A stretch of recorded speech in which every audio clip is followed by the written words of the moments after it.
বর্তমান সামাজিক অবক্ষয়ের একটি প্রধান বিষয় হচ্ছে কিশোর গ্যাং। কিশোর গ্যাং নিয়ে সামাজিক যোগাযোগ মাধ্যম, সংবাদপত্র, বিভিন্ন মিডিয়াতে সাম্প্রতিককালে নানা ধরনের ঘটনা আমরা দেখতে পাচ্ছি।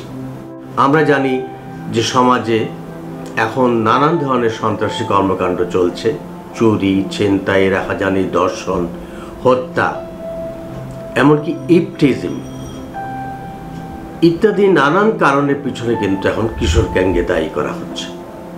সমাজে এক শ্রেণীর লোক আছে যারা তাদের স্বার্থের জন্য এই ধরনের কিশোরকে ব্যবহার করে, ফলে কিশোর তরুণরা হয়ে উঠছে বেপরোয়া। তারা মাদক, ধূমপানের সাথে সাথে নিজেকে যেমন মাদকাসক্ত করে তুলছে, তেমনি সমাজের মধ্যে তারা নানান ধরনের অঘটন ঘটাচ্ছে। এর জন্য কিন্তু আমাদের সমাজের বিভিন্ন পাড়ায় বা বিভিন্ন গ্রামে, বিভিন্ন অঞ্চলে মানুষ কিন্তু শান্তিতে নাই।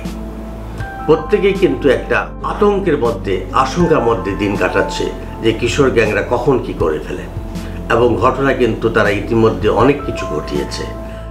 একটা কথা জেনে রাখা ভালো যে বাংলাদেশে তামাক নিয়ন্ত্রণ আইন হয়েছে, কিন্তু এই আইনকে তোয়াক্কা না করে তামাক কোম্পানি এই কিশোরদের মধ্যে সিগারেট, বিভিন্ন ধরনের সিগারেট তাদের মধ্যে ছড়িয়ে দিচ্ছে, এবং নানান ধরনের আমরা এখন চলচ্চিত্রে কিংবা বিভিন্ন নাটকে, ওটিটি প্ল্যাটফর্মে কিন্তু নায়ক নায়িকাদের অভিনয়ের মধ্যেও কিন্তু এই ধূমপানের যথেচ্ছ ব্যবহার দেখতে পাচ্ছি।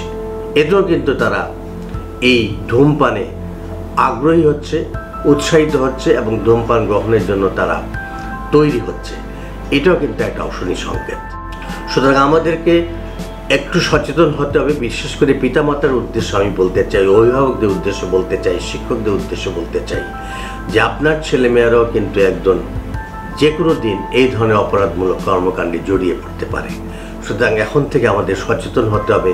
আমাদের সন্তানরা কার সঙ্গে মিশছে, তার বন্ধুবান্ধব কারা, সে কোথায় কোথায় যাচ্ছে, কেন সে ঘন ঘন টাকা চাচ্ছে, কেন সে রাতে বাড়িতে ফিরে, কেন সে তার ঘর বন্ধ করে রাখে, কেন সে স্কুলে নিয়মিতভাবে যাচ্ছে না, কেন তার রেজাল্ট খারাপ হয়ে যাচ্ছে, কেন তার নিত্য নতুন বন্ধু জুটে যাচ্ছে, কেন সে ঘন ঘন টাকা চাইছে। এগুলা কিন্তু কিশোর গ্যাংরা প্রথম থেকেই তাদের এই চিহ্নগুলা বা তাদের এই উদাহরণগুলো কিন্তু আমরা দেখতে পাই। শুধু আমরা দেখেও যদি না দেখা ভান করি, তাহলে কিন্তু আমাদের সন্তানরা যে কোনো দিন এই কিশোর অপরাধে জড়িয়ে পড়তে পারে। সুতরাং আমাদের চোখ কান খোলা রাখতে হবে, অভিভাবকদের সচেতন হতে হবে এবং সন্তানদেরকে খেয়াল রাখতে হবে তারা কোথায় যাচ্ছে, কি করছে, বন্ধুবান্ধব কারা।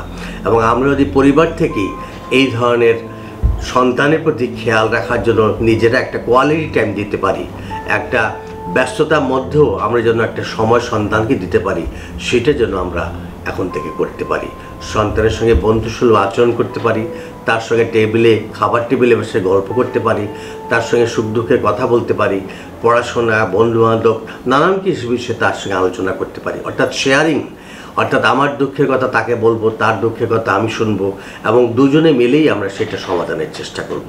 তাহলে কিন্তু এই ধরনের অপরাধ বা কিশোর অপরাধকে দমন করতে আমরা পরিবার থেকেই সংগ্রাম শুরু করতে পারি।